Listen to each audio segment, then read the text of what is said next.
Langit pagi itu hujan turun sangatlah deras, seolah enggan merestui perjalanan Pak Surya. Ia mengendarai motor bebek tuanya dari kota Ciamis menuju pelosok Tasikmalaya, ke kampung halaman istrinya di daerah Cigalontang. Ini sudah menjadi kebiasaan tiap Idul Adha, menyambung silaturahmi, makan daging kurban, dan mendengar cerita-cerita masa lalu dari keluarga istri. Tapi tahun ini terasa berbeda, terlalu sepi, terlalu tenang. Bahkan udara pun seperti mengandung beban yang tak kasat mata. Di perjalanan, Google Maps di ponselnya beberapa kali berulah. Arah rute berubah-ubah, kadang menyuruhnya lewat jalan tikus yang bahkan tak terlihat di peta. Rerouting, suara aplikasi itu terdengar lebih pelan, seperti bisikan yang sengaja dipelankan. Hingga Pak Surya melewati sebuah pertigaan yang tak dikenalnya. Ada papan penunjuk kayu tua, bertuliskan Desa Nur Kamilah, 7 km. Ia sempat mengerutkan dahi. Perasaan dulu nggak ada desa kayak gini, gumamnya. Tapi entah kenapa, tangan dan pikirannya seperti tak selaras. Saat hendak lanjut ke jalur utama, motor justru berbelok, mengikuti arah ke desa itu. Ia merasa heran, tapi seperti ada kekuatan yang mengalir lembut menuntunnya ke arah sana. Jalan kecil itu berbatu, sempit, dan dipagari pohon bambu tinggi menjulang. Udara jadi lebih dingin, meski waktu baru menunjukkan pukul 10 pagi. Semakin jauh ia masuk, suasana berubah. Tak ada lagi sinyal. Hutan di kiri kanan menutup cahaya matahari. Burung pun tak bersuara. Hanya suara deru motor dan napasnya yang terdengar. Pak Surya mulai gelisah. Ia sempat berhenti dan mencoba menelepon istrinya, tapi layar ponsel hanya menunjukkan no service. Ia sempat berpikir untuk putar balik. Tapi saat itu, dari kejauhan, terdengar suara azan. Bukan dari speaker masjid biasa. Azan itu bergema lembut dan panjang, seperti diputar dari kaset lama. Namun suaranya syahdu, meresap hingga ke tulang. Ia menengok ke kanan jalan. Di bawah lembah, tampak sebuah perkampungan kecil. Rumah-rumah kayu berjejer rapi, atapnya dari ijuk hitam. Tak ada kabel listrik, tak terlihat kendaraan. Tapi suara azan tadi berasal dari situ. Entah kenapa, perasaannya berkata, ini tempatnya. Pak Surya pun menuruni jalan kecil menuju lembah itu. Ia berpikir mungkin saja kampung ini hanya belum tercatat di GPS, atau termasuk dusun baru. Tapi satu hal membuat langkahnya melambat saat tiba di mulut desa. Gapura kayu besar menyambutnya, dan di atasnya tertulis lafaz Arab besar-besar, Ahlan wa sahlan ya duifullah, yang berarti, selamat datang, wahai tamu Allah. Begitu roda motor menapak ke jalan tanah kampung itu, atmosfer langsung berubah drastis. Udara jadi hangat, tidak lagi dingin seperti tadi di hutan. Angin berhembus lembut membawa aroma kayu bakar dan bunga kenanga. Langit di atas kampung tampak lebih terang, seolah matahari hanya bersinar di tempat ini. Pak Surya turun dari motor dan berdiri kebingungan. Tak butuh waktu lama, seorang pria paruh baya berjenggot putih rapi menghampirinya sambil tersenyum. Ia mengenakan baju koko putih bersih dan sarung hijau tua. Di kepalanya melilit sorban tipis berwarna krem. Assalamualaikum Pak Surya. Kami sudah menanti kedatangan Bapak, ucap pria itu tenang. Pak Surya sontak merinding. Bapak kenal saya? Pria itu hanya tertawa kecil. Tentu. Hari ini Bapak adalah tamu kehormatan di kampung kami. Dari berbagai penjuru, warga mulai berdatangan. Semuanya berpakaian putih-putih. Pria, wanita, anak-anak, semua menampakkan wajah teduh, tapi terlalu tenang. Tatapan mereka tidak biasa. Terlalu dalam, terlalu menelisik. Anak-anak kecil melambai sambil tersenyum. Beberapa bahkan berkata, "Selamat datang, tamu Allah." Pak Surya mulai merasa salah tempat, tapi tak enak untuk menolak keramahan mereka. Ia hendak bertanya, apakah ini benar kampung Cidoyang, tempat mertuanya tinggal? Namun pria berjanggut tadi menyela. "Tenang, Pak Surya. Hari ini Bapak akan menyaksikan kurban yang sesungguhnya. Mari ikut kami ke lapangan." "Kurban?" Pak Surya mencoba mengingat-ingat. Ia belum melihat masjid, belum melihat hewan kurban. Tapi warga tampak sibuk seperti sedang merayakan Idul Adha. Beberapa pria tampak mengangkat nampan-nampan besar dari dapur rumah. Dan aroma rempah mulai tercium samar-samar. Lapangan tempat mereka menuju ternyata tak seperti lapangan biasa. Dikelilingi pohon besar dan di tengahnya berdiri semacam panggung kayu rendah. Di sana, seekor sapi hitam besar terikat, matanya menatap ke arah mereka. Pak Surya berhenti melangkah. Ada sesuatu yang salah dengan sapi itu. Matanya terlalu tajam, bukan seperti binatang biasa. Sorotannya seperti memahami. Pria tua itu menepuk pundak Pak Surya. "Silakan berdiri di depan. Tempat tamu kehormatan memang di barisan terdepan." Pak Surya tak bisa berkata-kata. Tangannya dingin. Hatinya berdesir tak menentu. Seolah langkah demi langkahnya sedang membawanya masuk ke tempat yang tak seharusnya ia datangi. Namun semua orang tetap tersenyum. Terlalu tenang, terlalu suci. Tapi dari sorot matanya terselip rahasia yang jauh dari kedamaian. Pak Surya berdiri di antara warga yang sudah duduk melingkar di sekitar lapangan. Sapi hitam besar itu masih berdiri tenang. Matanya menatap ke arahnya. Bukan seperti sapi biasa. Ada kilatan akal dalam tatapan binatang itu. Seolah tahu siapa dirinya. Seolah sedang menilai. Warga desa mulai membaca takbir. Tapi bukan takbir biasa.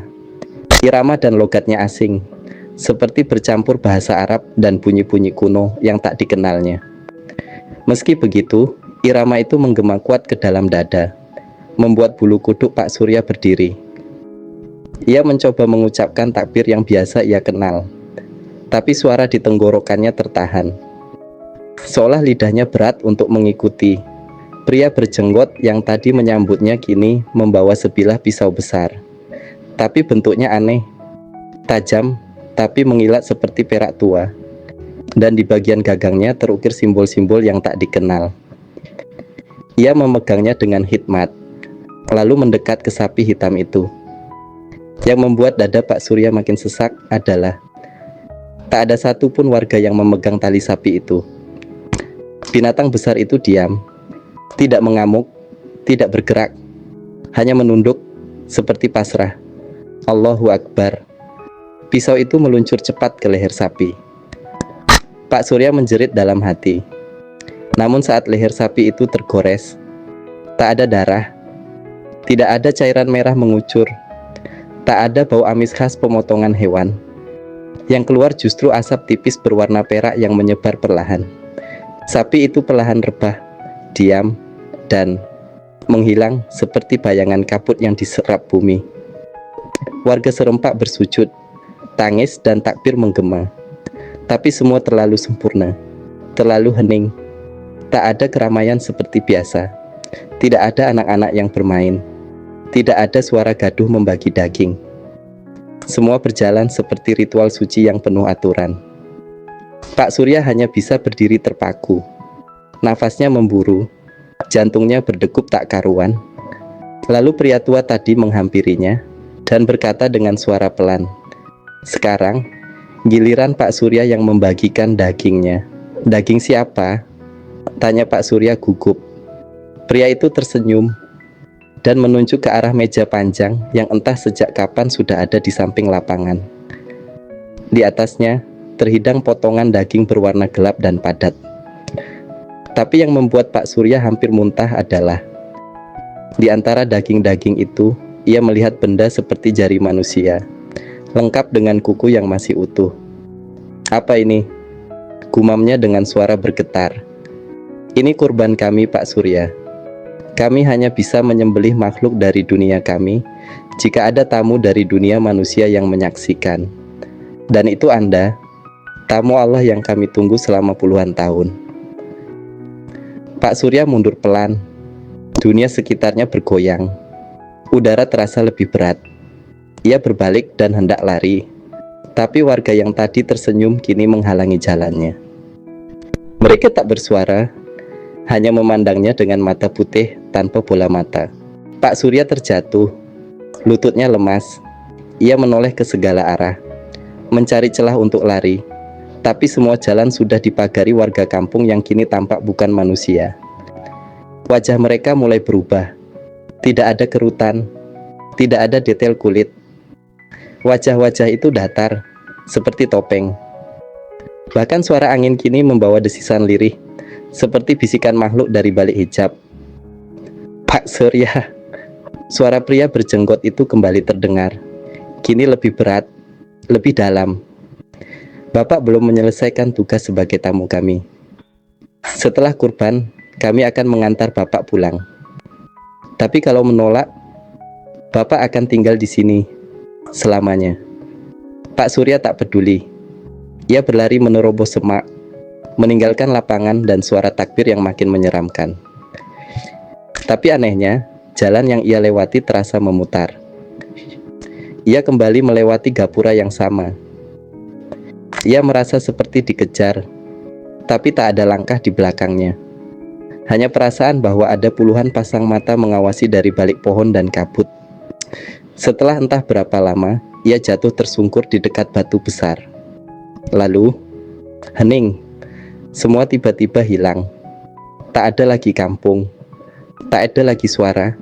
Ia membuka mata. Kini ia berada di pinggir jalan aspal, di dekat pertigaan yang tadi ia lewati. Jam di tangannya menunjukkan pukul 8.45 pagi. Artinya, waktu justru mundur, padahal ia merasa sudah lebih dari 3 jam di dalam kampung itu. Motor tuanya tergeletak di sebelahnya. Masih utuh, tapi bensin penuh, padahal sebelumnya hampir habis. Dengan tangan gemetar, ia menghidupkan mesin dan langsung menyusuri jalan utama tanpa pikir panjang. Kali ini, ia sampai di rumah mertuanya tanpa hambatan. Namun, saat ia mencoba menceritakan apa yang terjadi, mertua dan istrinya hanya menatap dengan wajah pucat. "Desa Nur Kamilah?" tanya ayah mertuanya. "Itu nama desa yang katanya dulu hilang dari peta waktu zaman Belanda. Kata orang, penduduknya dibawa masuk ke alam lain karena menolak pindah keyakinan. Sejak itu, mereka katanya hidup di sisi yang lain, tapi masih menjalankan Islam. Mereka hanya muncul saat Idul Adha untuk mencari saksi dari dunia nyata agar bisa berkurban." Pak Surya tak bisa bicara. Kepalanya pening. Tapi sebelum tidur malam itu, ia memeriksa saku jaketnya dan menemukan sepotong kecil kain putih bertuliskan huruf Arab, "Syahid Kurban." Sejak kembali dari perjalanan itu, Pak Surya tak pernah sama lagi. Tubuhnya lemas, matanya cekung, dan malam-malamnya dipenuhi mimpi yang membuatnya terbangun basah keringat. Malam itu, beberapa hari setelah Idul Adha, ia bangun sekitar pukul 2 pagi karena bau anyir menyengat dari arah dapur. Bukan bau bangkai biasa, baunya tajam, seperti daging busuk dicampur darah kental yang mengering. Dengan langkah pelan, ia menuju sumber bau. Istrinya, Bu Marni, tertidur pulas di kamar. Di dapur, tak ada siapa-siapa. Tapi yang membuat jantungnya berhenti sejenak adalah kompor menyala, dan di atasnya ada panci besar yang mendidih, penuh dengan daging merah mengapung. Pak Surya mematikan kompor, membuka tutup panci, dan ia langsung mundur sambil menahan mual. Di antara potongan daging itu, ia melihat tulang-tulang kecil seperti tangan manusia. Bahkan ada gigi yang menyembul di permukaan air rebusan. Siapa yang masak ini? Saat ia berbalik hendak membangunkan istrinya, terdengar suara pelan dari pojok dapur. "Pak Surya belum membagikan daging kurban kami." Ia menoleh. Tak ada siapapun. Tapi di lantai, jejak kaki berlendir mengarah keluar rumah. Seperti tapak kaki manusia, namun memiliki 4 jari. Hari-hari setelahnya makin aneh. Ayam-ayam peliharaannya mati satu persatu. Anjing tetangga menggonggong tiap kali melewati depan rumahnya. Dan yang paling membuatnya ketakutan, anak bungsunya tiba-tiba bisa berbicara bahasa Arab, meski belum pernah belajar sebelumnya. Abah, mimpi tadi malam seru. Kita kurban sapi, tapi sapinya bisa bicara. Dia bilang, Abah mau lari, tapi dia udah tandai kita semua. Pak Surya tercekat. Ia merasa dosa besar telah dilakukan, menjadi saksi kurban jin dan tidak menyelesaikan tugasnya. Keesokan harinya, Pak Surya mendatangi masjid kampung untuk salat subuh. Ia berharap ketenangan, ingin bertanya pada Pak Kiai. Tapi sejak sebelum azan, ia merasa ada yang mengikutinya dari belakang. Sesampainya di masjid, ia terkejut karena halaman masjid penuh orang yang tak ia kenali. Mereka semua mengenakan jubah putih, duduk diam menghadap kiblat. Tidak ada suara, tidak ada gerakan. Namun saat ia melangkah masuk, mereka semua menoleh serentak ke arahnya. Mata mereka hitam legam, tidak berkedip, wajah mereka pucat, bahkan sebagian seperti tak memiliki hidung. Pak Surya tertegun. Ia berpikir mungkin ini penglihatan buruk akibat kurang tidur. Tapi saat ia mundur, seseorang menyentuh bahunya dari belakang. Kami datang menjemput tugas yang belum selesai. Pak Surya menoleh. Seorang pria berdiri di belakangnya, wajahnya samar, seperti dibungkus kabut. Pria itu memberinya sehelai kain putih. Di ujung kain, terikat satu potong daging yang masih segar, meneteskan darah. Padahal Pak Surya tak membawa apapun. Ini bagianmu, katanya. Bagian apa? Tanya Pak Surya panik. Bagian dari dirimu yang tertinggal bersama kami. Kami beri waktu 7 hari. Jika belum dibagikan, maka bagian itu akan kami ambil kembali. Tapi tidak dari kain ini, melainkan dari tubuhmu sendiri. Pria itu lalu menghilang. Begitu pula seluruh jamaah masjid. Pak Surya terduduk. Keringat membasahi punggungnya. Saat muadzin kampung masuk 5 menit kemudian, ia terkejut melihat Pak Surya sendirian di dalam masjid, memegang kain putih berlumur darah. Pak, dari mana kain itu? Tanya muadzin dengan wajah bingung. Pak Surya tidak bisa menjawab. Di dalam hati, ia tahu 7 hari adalah batas waktunya. Setelah itu, tidak hanya dirinya yang terancam. Keluarganya pun mungkin akan ikut menjadi kurban bagi mereka. Hari pertama berlalu dengan kecemasan. Pak Surya menyimpan kain putih itu di lemari kamarnya. Tapi setiap malam, ia bermimpi berada di tengah padang rumput luas, dikelilingi jin-jin berwajah manusia. Mereka membawa pisau sembelih besar dan selalu berkata, "Waktu terus berjalan, Surya. Kau tahu apa yang harus kau lakukan." Hari kedua, tubuhnya mulai demam. Bu Marni membawanya ke puskesmas, tapi hasil cek kesehatan normal. Anehnya, setiap jarum infus yang ditusukkan ke kulit Pak Surya selalu patah. Bahkan suster mengatakan, darah Pak Surya terlalu panas dan membuat plastik infus mengembung. Hari ketiga, malamnya terdengar suara azan dari loteng rumah. Tidak ada pengeras suara, tidak ada masjid. Tapi suara itu menggema panjang dan terdengar terbalik, seperti azan yang diputar mundur. Putranya yang paling kecil menggambar sosok sapi dengan kepala manusia dan menulis di bawahnya, "Ini kurban ayah." Dia menunggu. Hari keempat, Pak Surya memutuskan untuk membakar kain putih itu. Tapi begitu disulut api, kain itu tidak terbakar. Justru menyerap api dan membuat ruangan menjadi panas seperti tungku. Suara sapi melenguh keras menggema dari dalam kain, membuat Pak Surya terjatuh ketakutan. Hari kelima, ia mulai bicara sendiri. Bahkan saat duduk di kursi teras, tetangga melihat Pak Surya bercakap dengan udara kosong. Ketika ditanya, ia berkata, "Mereka datang dari arah bulan. Malam ini mereka akan menjemput bagian yang tidak kuantarkan." Hari ke-6, seluruh ayam di kandangnya mati dengan leher terpotong rapi. Anehnya, Tidak ada tetesan darah di tanah, seperti disedot habis oleh sesuatu.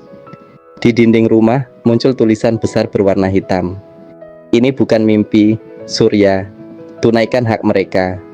Saat Bu Marni membersihkan dinding itu, tangannya gatal parah, hingga kulitnya terkelupas.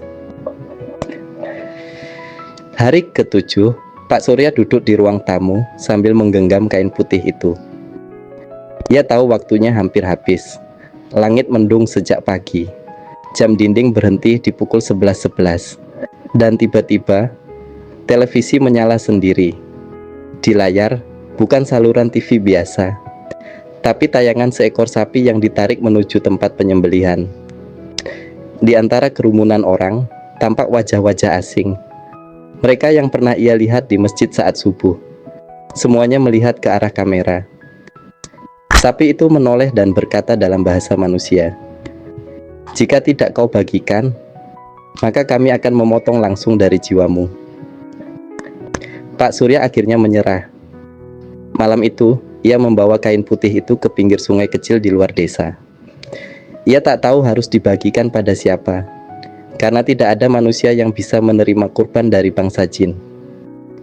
Maka ia niatkan untuk melempar kain itu, membiarkannya hanyut.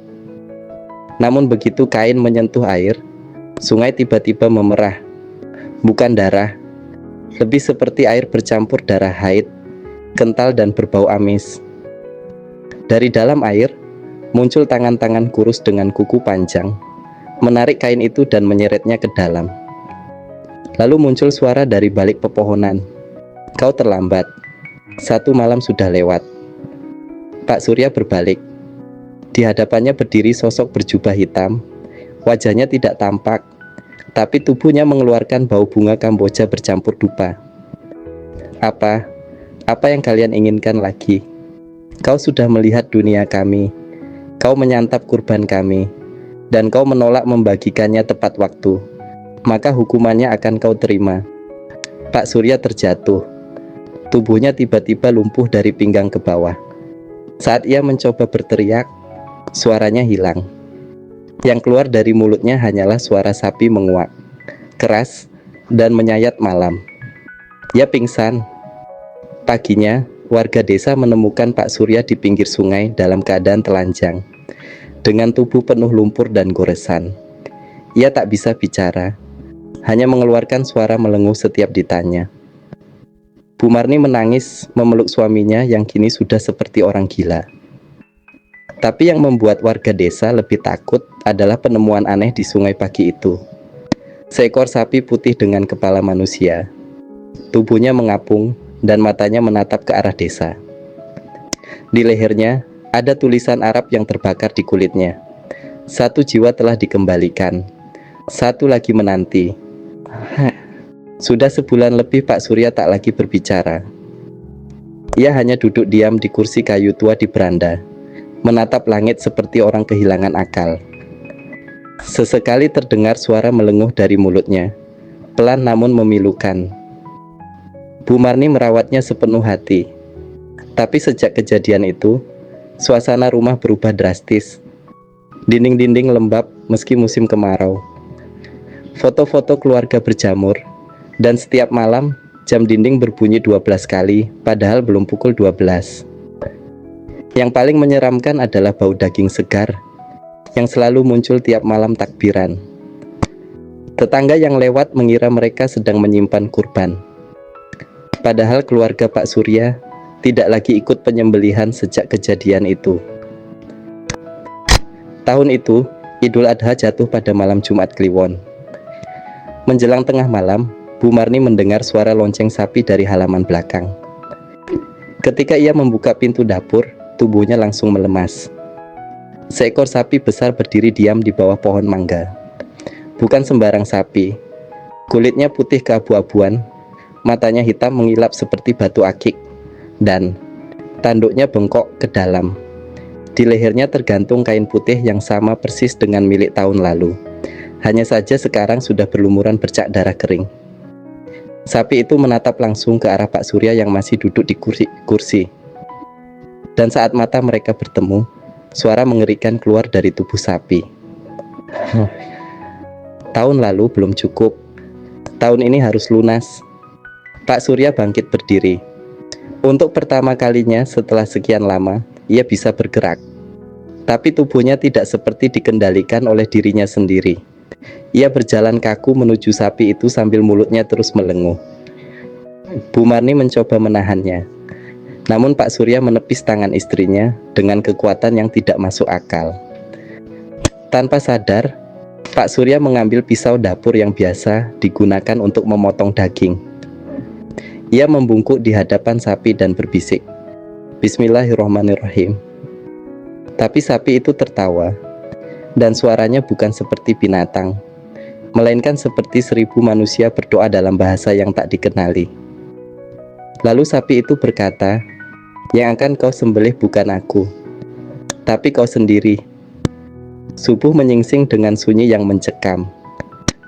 Tetangga Pak Surya menemukan rumahnya terbuka lebar.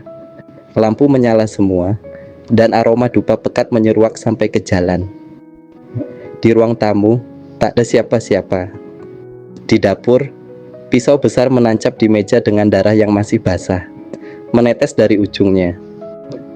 Bu Marni ditemukan pingsan di sudut kamar. Kulitnya dingin dan kaku seperti baru saja mati suri. Di bawahnya, terdapat lingkaran hitam seperti bekas api membakar lantai. Ia terus menggumam saat sadar. Sapi itu bukan untuk disembelih, tapi untuk menjemput. Pak Surya tak ditemukan di rumah, namun jejak darah segar mengarah ke belakang rumah, lalu menghilang begitu saja di bawah pohon mangga, tempat sapi itu terakhir berdiri. Satu-satunya petunjuk adalah kain putih berlumuran darah yang tertinggal di sana, dan tulisan di tanah yang seperti dicakar dengan kuku besar. Kurban manusia telah diterima. Tahun depan, satu lagi harus diganti. Sejak saat itu, setiap malam takbiran, warga desa mendengar suara sapi melenguh dari arah rumah kosong, milik Pak Surya yang kini terbengkalai. Tak ada yang berani masuk, apalagi melewati pekarangan belakang. Banyak yang percaya Pak Surya kini menjadi bagian dari dunia jin. Ia bukan lagi manusia biasa, melainkan pelayan kurban untuk bangsa mereka. Tubuhnya mungkin sudah tidak di dunia ini, tapi jiwanya akan terus menjemput orang lain. Dan tahun berikutnya, ketika malam Idul Adha kembali datang, seseorang dari desa menghilang. Selalu satu orang, selalu setelah malam takbiran. Dan yang tertinggal hanyalah kain putih kecil dengan bercak darah, serta jejak kaki sapi yang tidak pernah ditemukan ujungnya.